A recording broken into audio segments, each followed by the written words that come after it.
চলতে ফিরতে একটি সূরা বেশি বেশি পড়ুন, রিজিক আপনার কাছে এসে ধরা দিবে। রিজিকের জন্য আপনাকে ছুটতে হবে না।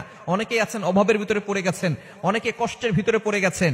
অভাব এমন একটা জিনিস, এই দারিদ্রতা একজন মানুষকে কিন্তু শয়তানের ধোকায় ফেলে দিয়ে সে আস্তে আস্তে ঈমান থেকে দূরে সরে যায়। এজন্য সবসময় আল্লাহর কাছে দোয়া করবেন, আল্লাহ আমাকে এমন দারিদ্রতা দিও না যে দারিদ্রতার কারণে আমার ঈমানের উপরে আসর পরে, ঈমানের উপরে ঘাটতি চলে আসে। এজন্য সবসময় আল্লাহর কাছে দোয়া করবেন যাতে করে আপনি হালাল ভাবে, সঠিকভাবে আপনি ইনকাম করতে পারেন। এজন্য আপনার রিজিকের পিছনে ছুটতে হবে না যদি আপনি একটি সূরা বেশি বেশি পড়েন।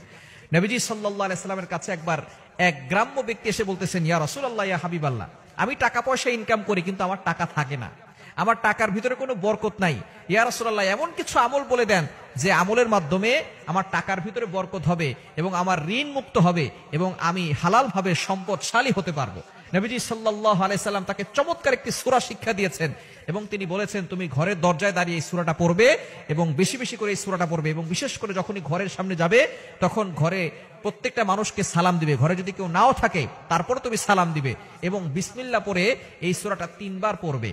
এই সূরাটার আমল যদি তুমি করতে পারো তাহলে আল্লাহ পাক রব্বুল আলামিন তোমার ঘরের ভিতরে রিজিক দিয়ে দিবেন। তোমার যে ইনকাম থাকবে, ইনকামের ভিতরে বরকত আসবে। রিজিক নিয়ে তোমাকে টেনশন করতে হবে না, আল্লাহ পাক রব্বুল আলামিন রিজিক তোমার কাছে পৌঁছে দিবে। সূরাটা হচ্ছে সূরা ইখলাস। এই সূরা ইখলাস আমরা সকলে জানি না? কুল হুয়াল্লাহু আহাদ আল্লাহুস সামাদ লাম ইয়ালিদ ওয়া লাম ইউলাদ ওয়া লাম ইয়াকুল লাহু কুফুয়ান আহাদ। এই সাহাবী কিছুদিন আমল করলেন, তিনি যেখানে যান সেখানে সূরা ফাতিহা, সূরা ইখলাস পড়া শুরু করেছেন এবং ঘরের দরজায় দাঁড়িয়ে যখনই তিনি ঘরে যান বিসমিল্লাহ পড়ে সূরা ইখলাস 3 বার পড়েন।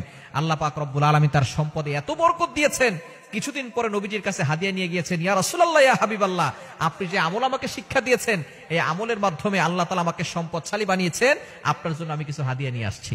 সুতরাং আপনি যদি ইয়াকিনের সাথে, বিশ্বাসের সাথে আমল করতে পারেন অবশ্যই আপনি উপকৃত হতে পারবেন।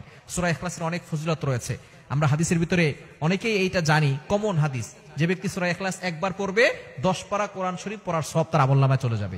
3 বার পড়লে এই কোরআন শরীফ এক খতম করলে যে সওয়াব হয় সেই সওয়াব তার আমলনামায় চলে যাবে। সুতরাং সূরা ইখলাসের অনেক ফজিলত রয়েছে এবং ওমর রাদিয়াল্লাহু আনহু জানিয়েছেন, নবী সাল্লাল্লাহু আলাইহি ওয়াসাল্লাম বলে দিয়েছেন, যে ব্যক্তি 10 বার সূরা ইখলাস পড়বে আল্লাহ তাআলা তার জন্য জান্নাতে একটা প্রাসাদ নির্মাণ করে দিবে।